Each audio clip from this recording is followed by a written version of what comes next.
Well, good afternoon, everybody. We're going to have a talk about day 7, Russia, Ukraine. What's transpired over the last 10 days that nobody out west wants to report.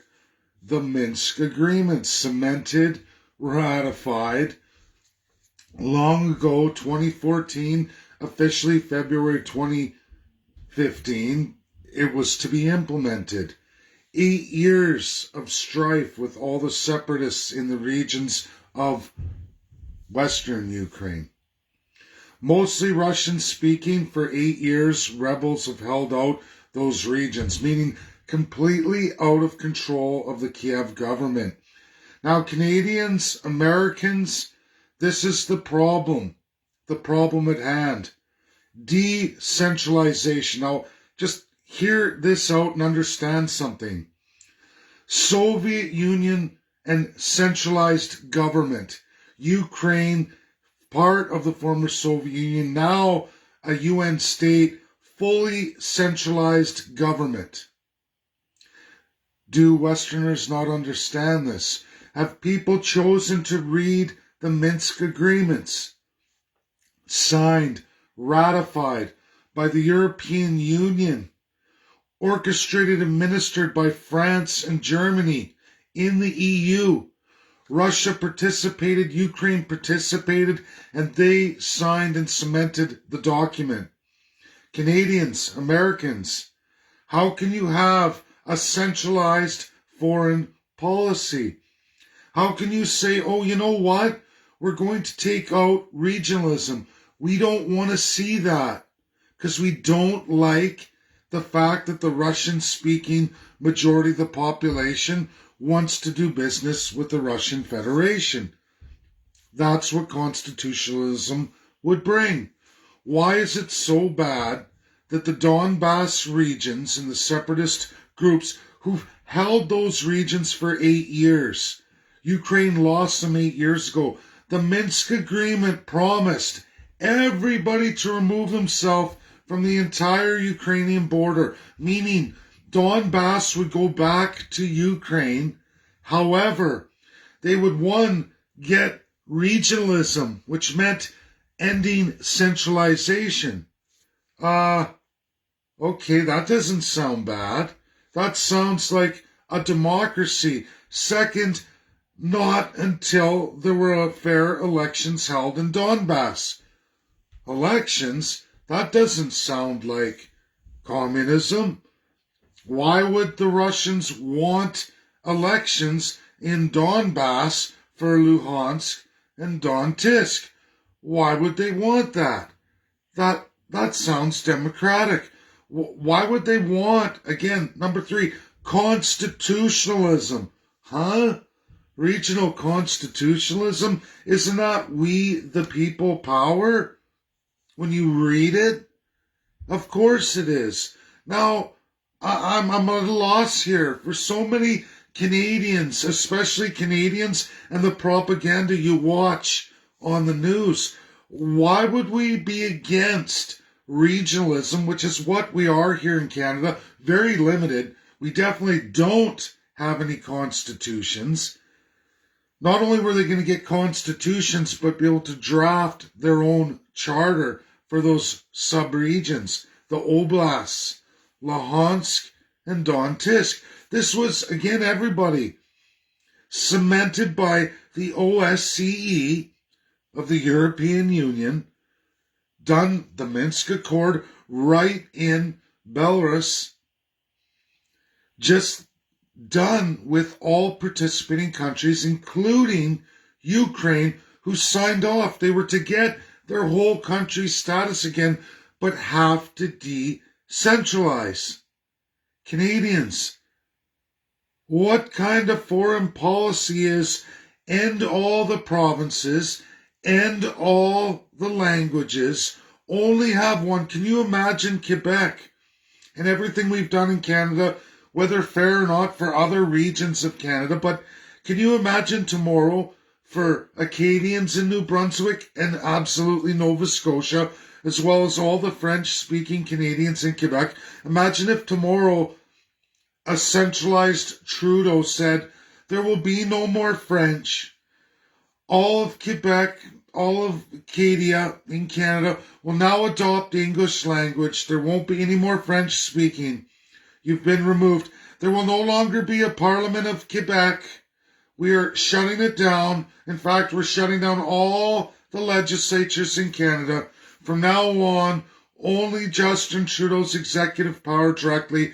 We're dismissing the lieutenant governors, all premiers, and Justin Trudeau is going to assume command of the entire country. How long would Canada remain together? How long until there's full-scale rebellions in Quebec, New Brunswick, Nova Scotia, absolutely Alberta too? All the Lutheran schools, the French immersion. Imagine that was taken away. No more funding, and Trudeau said, listen, we're not going to have any of that. It's going to be Trudeau's school, and there's only one language. Or maybe for all English speaking, maybe Quebec wouldn't be the issue. Maybe it would be Trudeau saying, everyone's going to speak French from now on. You can drop your English out west. From now on, all schools will be in French. How long until all the citizens in the outlying areas rebel? Either way, doesn't matter.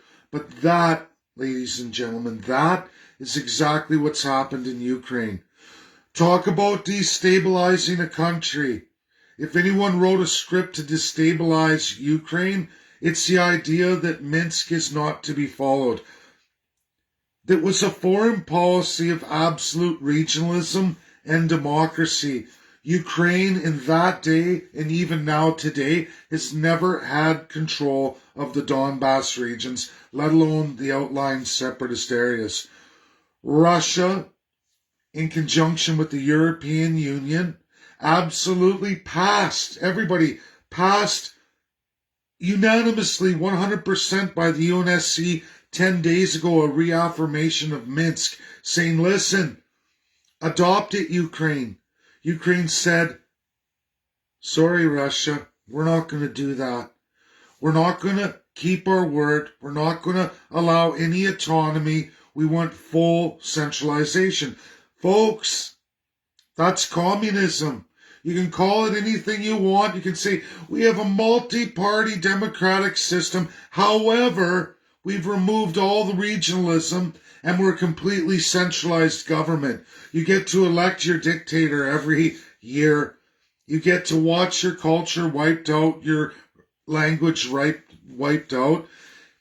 All history of federalism in Russia removed entirely from Ukraine.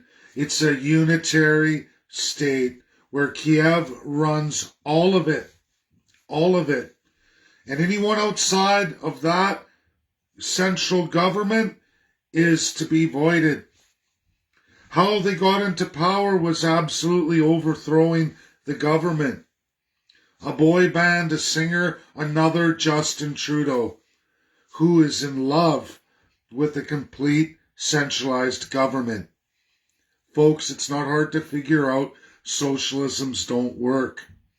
Oppressing people doesn't work, let alone picking a fight with one of the P5, the world's biggest nuclear power. They're much larger than USA, much stronger, way closer when you look at Arctic and the capabilities out of the Arctic than people like to tell you about. The distance across Canada, nearly half that of what Russia is really from the Arctic boundaries. That's how close Russia is. People don't like to tell the truth. People like to make narratives, anti-democratic narratives in supposedly the free West. Does it feel free, folks? Does that make sense to have a centralized foreign policy? Obviously, Justin Trudeau would back that up. He has a long, long history of absolute dictatorships around the world. Look at his childhood. Look at his respect for communism. Civil law socialism is very close to communism. Is it communism? No. We can say, oh, look, you have a democratically elected centralized government. Well, what good is that when the whole system's based on the few governing all the many and wiping out their cultural, language, and religious distinctions? That's Ukraine. Highly corrupt, highly racist. That's reality. Nobody likes to talk about that. Nobody likes to look at the facts. We watched African Ukrainians get, because of the color of their skin, be put back to the back of the line when it came to refugees. If you weren't right, you did, or if you weren't white, you didn't get to go first. You were to remain at the back of the line until all the white Ukrainians were processed. No matter how long they had been there, no matter the fact that they were first in line, they were pushed aside and said, nope, you have the wrong color of skin. This is fact. The claims that Russia makes are backed up absolutely. People don't like to admit that. People don't like to look at the truth. But the reality of the system of government Ukraine wants to run is exactly that which is not Canada. And it's absolutely 110% not the United States of America. So why does Joe Biden think it's a great idea to force centralization on a country that was ruled worldwide, including by USA, to go to decentralization, to keep Donbass? Russia didn't say they want it as their territory. They wanted it to be a free, decentralized territory with autonomy, with the ability to negotiate their own trading pacts. What's wrong with that? Look at federalism, division of powers. What is wrong with that? Because I can guarantee you, all Canadians and Americans, each and every 50 state negotiates their foreign trading practices. Only blanket trade agreements are done by president for the entire country. But individual 50 states, they have all the corporation power. They have all the power of trade throughout the world and with each other, interstate. That is constitutional power of the division of powers of the United States of America. Not exactly the same for Canada. Canada is much closer to Ukraine, not as bad as Ukraine, not as centralized, but we're only a couple steps away. Premiers have no constitutions, whereas it's proposed in Minsk and signed, sealed, certified that they would get their division of powers, their absolute constitutions, as well as ratifying their own charters. And it's no, Ukraine says, no, you won't get any of it. We signed it, we agreed to it. We want you to be centralized out of the city center, Kiev. Full autocracy, full centralization of the entire country, even though we don't have any governing power over Donetsk and Luhansk now, as well as many other separatist regions. They've been holding out and outside of the Ukrainian government for 8 years, folks. And when the UNSC mandated Minsk to be imposed on Ukraine, they mandated this 10 days ago. The next day, Russia goes on the offensive to free them because the UNSC voted. All Ukraine has to do to keep its whole country together is decentralize. Hello? Hello? Protect Ukraine, protect centralization, protect autocracy. What kind of foreign policy is that? Are people not awake to this? Have you not read the Minsk agreements? Have you not watched the world ratify it again 10 days ago? Even the president of the General Assembly, Guterres, he even says, do it. Do it. Everyone told Ukraine, just do it. What's wrong with you? Everyone talking about civilians being bombed. Oh, 5 here, 19 there. Listen, Russia is demilitarizing and going to decentralize and force the Minsk agreements, as was ratified by the entire world, as was ratified by Ukraine. Simple thing. Give the people self-government autonomy. Give them their division of powers. You didn't want to do that. Now it's going to be forced on you. Now it's going to be forced on you. Those who are attacking the Russians and the convoys and these, when you see images, oh, this building was hit, oh, this park was hit, oh, this school was hit. Those schools were taken over by civilian militias. They were firing on the Russians. You can see the convoy. Russia's been very patient. They've taken more casualties than Ukrainians as they set up to surround Kiev and other cities and hold them down. Because it's make the deal or sacrifice your country. It's one or the other. How easy it is right now to end this war by honoring the Minsk agreement. Now the West says, oh no, you do that, Russia's going to have trading power in Ukraine. So what? So what? Trading? Economics? What's wrong with that? Let people decide their own future. If you speak English, you're going to want to trade with people who speak English. If you're French, you're going to want to trade and be culturally tied to people speaking French. If you're majority Russian speaking, you're probably going to want to trade and be in partnership with fellow Russian speaking citizens. I don't know. Call it crazy. Call it, I don't know. But apparently out west, everyone thinks that it's going to move people, that people are going to fall for that. And a lot of people are. A lot of people are. You don't see in the interviews in the separatist regions. All polls conducted are only in the east. Or sorry, in the west, not in the east. Any of the separatist regions don't get any media coverage, don't get to talk, don't get to be included in any votes because they don't count. The UN state belongs to Ukraine. Centralized Kiev, who has nothing in common with the eastern half. That's the reality, folks. Donetsk, Luhansk are separated, overthrew the Ukrainian government 8 years ago, and have kept it that way ever since. It would make sense to me to make a deal like the deal you made in 2015. Nobody likes to talk about how the government got power. No one likes to talk about all the autocratic moves Zelensky's made, appointing his own judges, ignoring the constitution of Ukraine, taking power over the courts, removing all opposition. What dictator do you want, folks? Dictator of fully centralized or dictator of decentralized? At least giving a division of powers. Head scratcher here. Head scratcher here. I think decentralization takes the cake. It's not our place to tell people what their cultural, religious, and language choices are to be. Overwhelming the Orthodoxy Russian inside the East Side with the language tells the tale of the tape. Anyone who doesn't believe that, come on.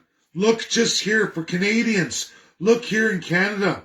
How would Quebec feel? Again, how would the Acadians of New Brunswick and Nova Scotia feel? You want to talk genocide of the Acadians? Look in Canada's history. Just like the First Peoples, from then till today, there is a rich history of genocide and human atrocity attached to all Canadians here in Canada.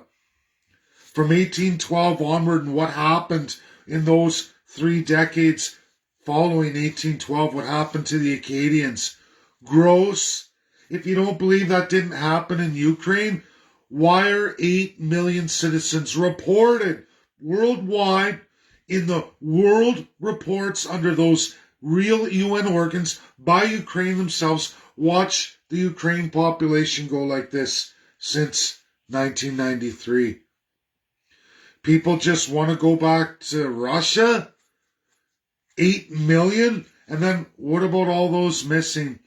Russia states there's genocide, there's mass graves, not unlike the residential school genocide here in Canada, which brings me to the next portion of this video.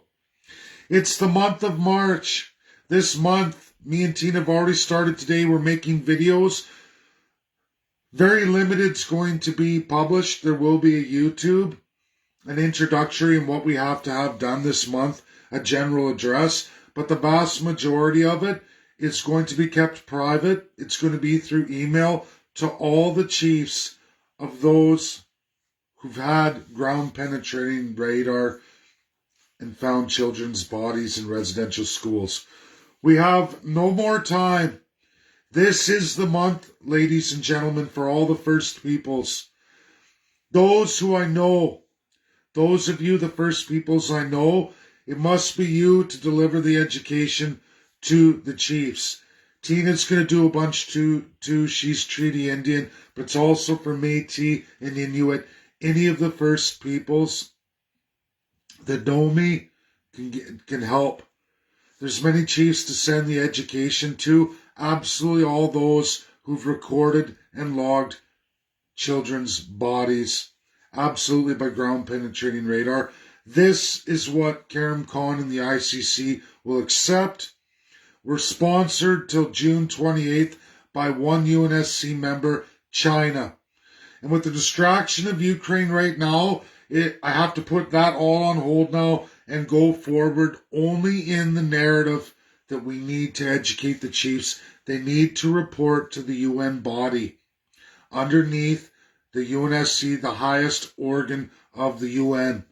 They've given us all of it. I've taken everything in studies from the ICC. Former president, many former prosecutors.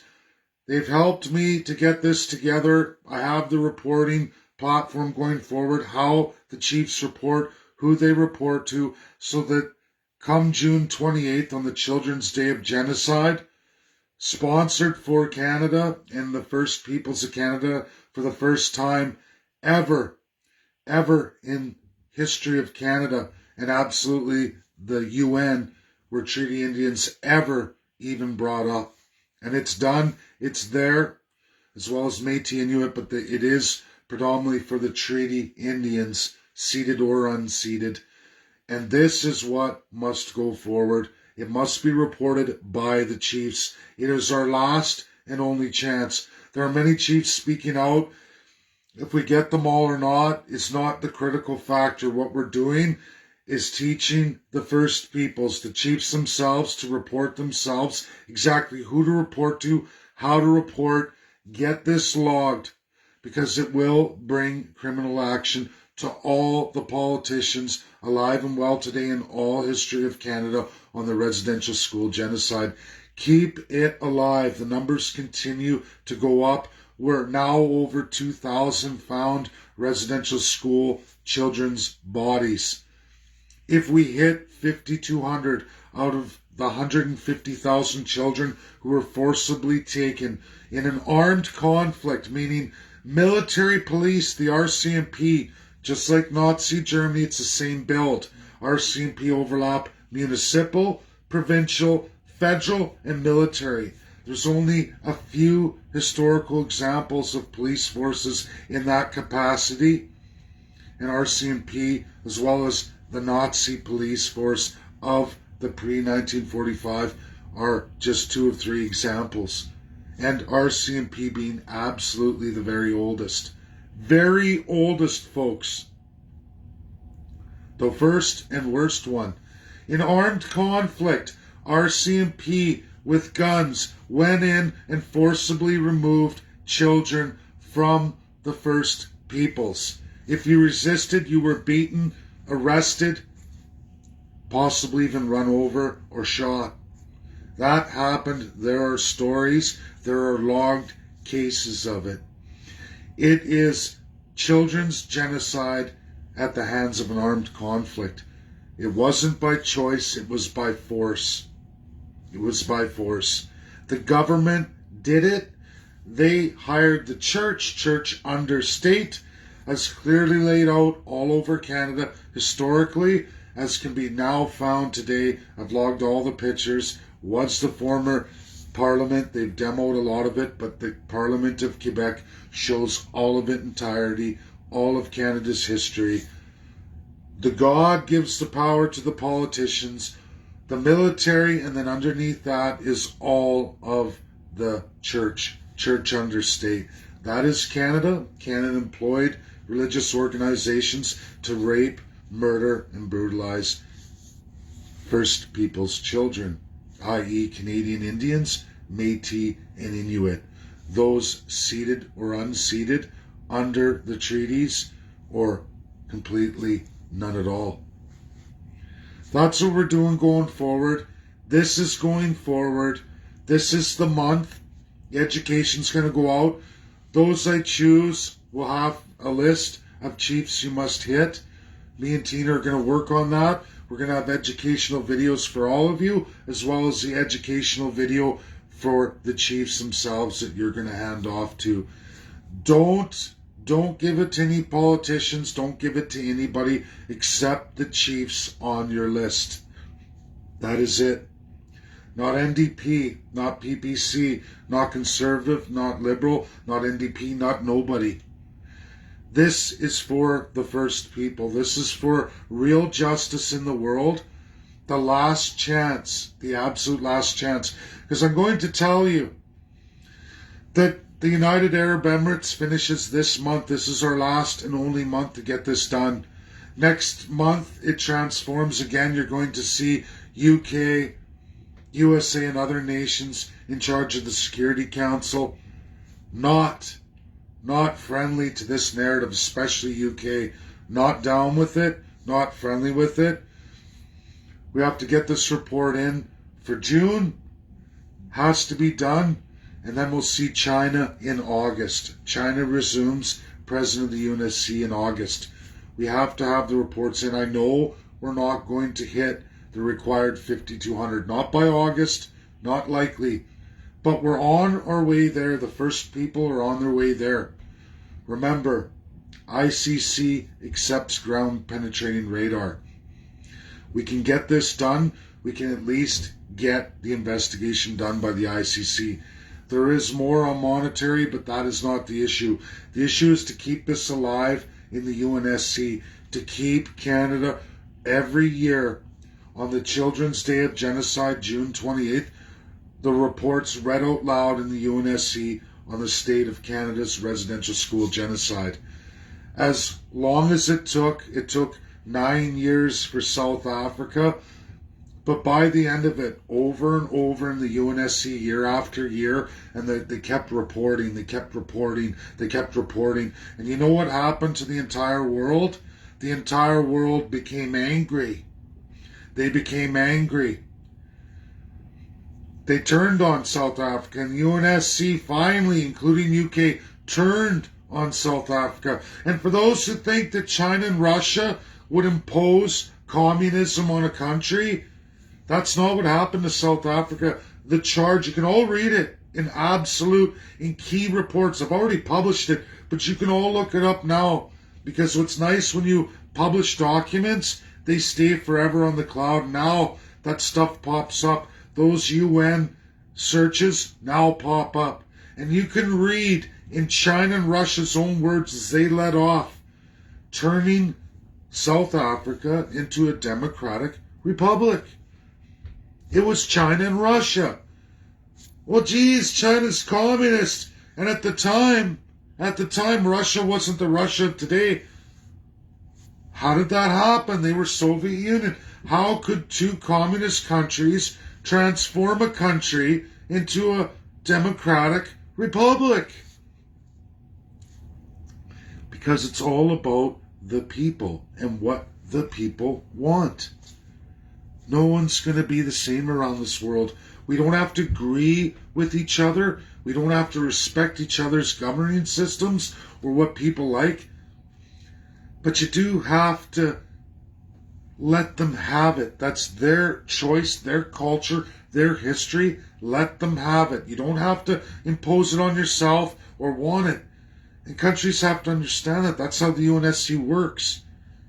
If a predominant amount of citizens want to be communist, bad choice, I believe, but they make that choice. Now, I don't think that would ever happen to Canada. I don't think any provinces would ever want to do that in any independence.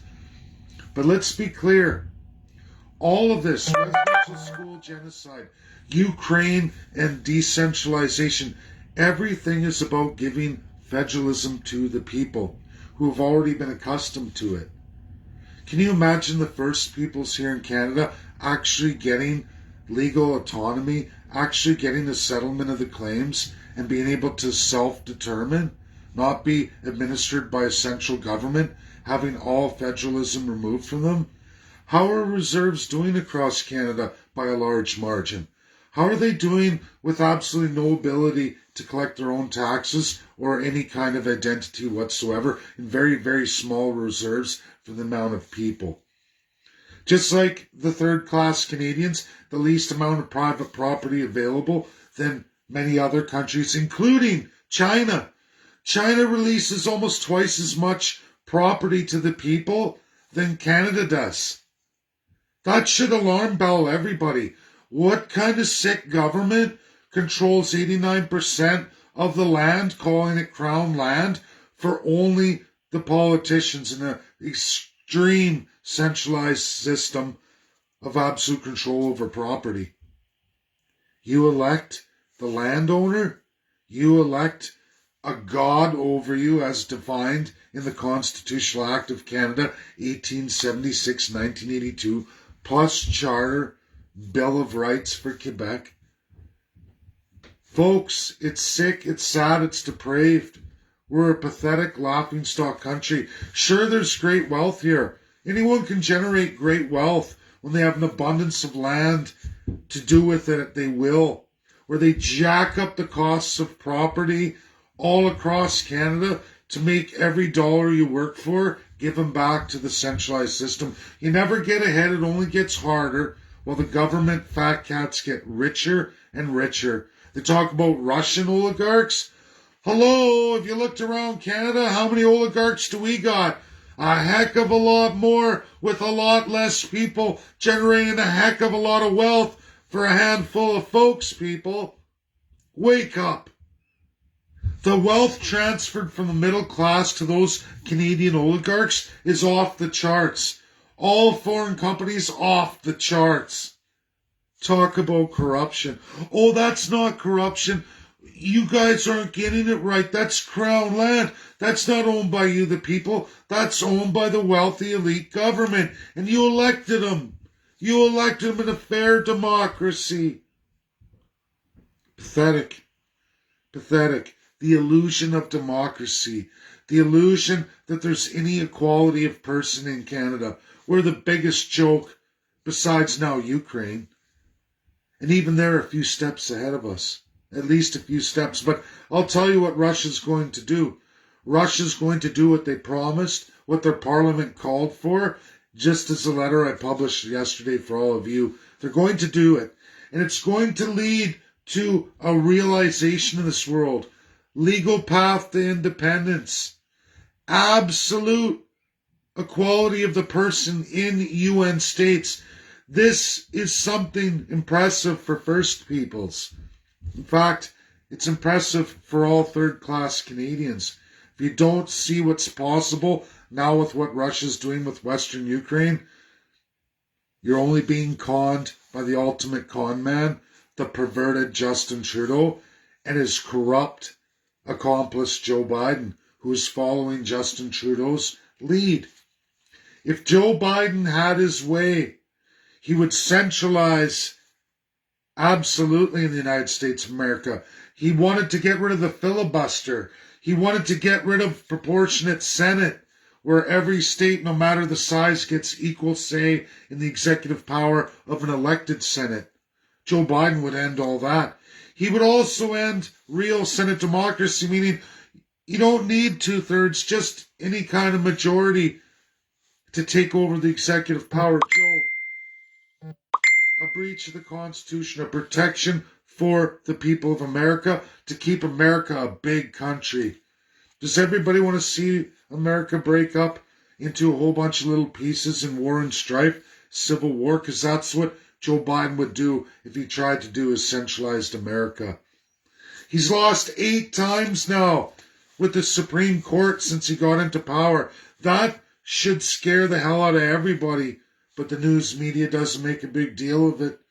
Republican voices are lost in the wind, censored just like Putin censored. Let me ask you another question, Canadians, all First Peoples and Americans. If Russia's this big bad monster that they claim is, why are we not allowed to see that narrative on TV, social media? Why does our governments have to censor Russia from us? Oh, it's propaganda. You can't hear that. Really? There's always two sides to a story. If it's not true, you shouldn't have anything to fear, right? You should be able to make stories contradicting their lies. But when you silence people, you say, nope, we can't hear them anymore. Nope, no more social media. The masses can't hear any narrative on that side of it. Don't let Americans and Canadians know anything about the centralized Ukrainian system or the fact that all First Peoples in Canada have zero federalism. That the American Indian and the Canadian Indian are the same peoples. There's an historic document, a ratified treaty that USA enforces on Canada. Canada had to enforce that in the Supreme Court just a year and a half ago. It was challenged and they had to obey. Or they get this from the USA. And you know what? The Canadian First Peoples are treated like the savage Indian as written, as talked about in all historical acts of government, alive and well today, 2022. Now, America's moved on from this in 1975. Absolutely. Self-determination, self-government, full settlement of the claims. Absolutely. Constitutions for each and every tribe in the United States of America. The same tribes and peoples, same culture, same language, same historical tribes as those in Canada, but they get none of it. None of it. The provincial peoples get none of it. None of the First Peoples get any of it. No settlement of the claims, no self-government, and absolutely no humanity. Removed from any federalism, no capability to run their own affairs, earn their own monies, to develop their regions. Very limited, very small, much less than all the American Indians. Per person per capita, it's off the charts. The American Indian has more land under their control with full rights to minerals, resources, government powers. None of that's afforded to any of the Canadian Indian peoples. None of them. Treaty, ceded, unceded, Métis and Inuit. None of them get any of that. They get a dictatorialship from the federal government. You will take what we tell you get. There's no goalposts. We move them whenever we want. You will do exactly what we say, or we'll starve you out. This is a huge humanitarian crisis, the largest running one in all of world history since World War II, the ongoing longest one. And it goes long before that, but the world won't look at it because we can't bring it forward. We're going to have some tough months coming up after the end of March, and we need to survive this. The Treaty Indian chiefs, the Métis chiefs, the Inuit chiefs involved in actual discoveries of children's bodies. It will go up, folks. It's not going to go up in the time we need, and that's okay. All we want to do is to keep the process, the reporting alive. As long as it's alive, Canada will constantly, every June 28th on the Children's Day of Genocide, as long as Treaty Indian chiefs report, they will continue to keep it alive. And when we hit the magic number where the UNSC has no choice but to act, as they did with the global pandemic, 5 for 5, that's the goal here, and that's what we're going to do. There will be a detailed education for those who participate. Those I know have been with me a long time. There's several First Peoples who are Métis, another Inuit, and then many treaty ceded, unceded Indians. You will be contacted by myself and Tina. We will go through all of it. It's not a large number. I know a lot of people have been emailing me, but I don't know you. If you're willing to go through the process, but I think it's just going to take too long and it's going to be too hard, because I need to secure that this doesn't go to any of the political parties registered in Canada. None of them. And I have had a huge amount of both Treaty Indian, Métis, or Inuit rat me out in what we're doing absolutely to political parties, the largest being the NDP. It's been disastrous. It's twisted the narrative. It's been corrupted, and I can't do it anymore. These people with their sovereignty, the Corporation of Canada, all that is nothing. I'm sorry, but I know what I'm doing. I've been working at this for a tremendous amount of years, and I can't let any more corrupted narratives take over. This is about the children. This is about true justice. This is, yes, about the third-class taxpayer. Yes, it's about securing real criminal prosecution in the real court against the guilty first-class politicians in all of its history in those time periods that we're going to focus on. We're not going after the church. Church under state. This is absolutely not about any of the former colonials. We are not going after UK. We're not going after France. We're not going to condemn our process in the UNSC. We are going to go after the corrupt and guilty Canadian politicians alive today. All of them. A tremendous amount of wealth, more so than the third-class taxpayer could ever pay the First Peoples. And it's wrong to seek financial justice that way. It's wrong. We get into settlers and the whole narrative. We have to look at who orchestrated it. Who's the guilty party? It's not foreign powers. It's not this. It's not that. It is your elected politicians. Look at their laws. Look at the 1876 Indian Act. Still alive and well today. Still going on. Still seeing scoop children under the provincial narrative in the provincial division of powers. We have to put an end to all of it. We have to seek criminal justice for those children that will give all the First People, all of them, real financial reward from that first class. Let's hold the guilty to account. Let's change the lives of every first person going forward.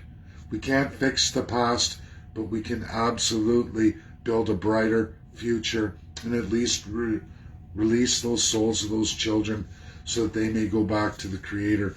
It's all in all of you. It's all in all of you. Those chiefs have this chance. And this is the only month to do it. Thanks. That's my video. Please share, share, share. I will be contacting people with lists. You're going to get great educational videos. Anyone who's done any of my courses before, you will get screen by screen articulated audio narrative. At some points, it'll go to video of me on a blackboard, as well as Tina Maravich too. That's what we're doing. It's going to be easily run through. And again, do not give this intellectual property to any of the Canadian political parties. None.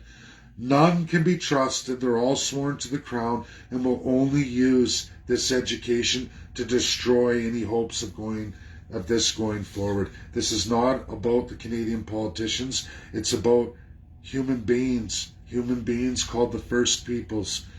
Treaty Indians, seated, unceded, Métis, and Inuit. It's about the souls of dead children, families destroyed, horrific human rights atrocities that must be addressed.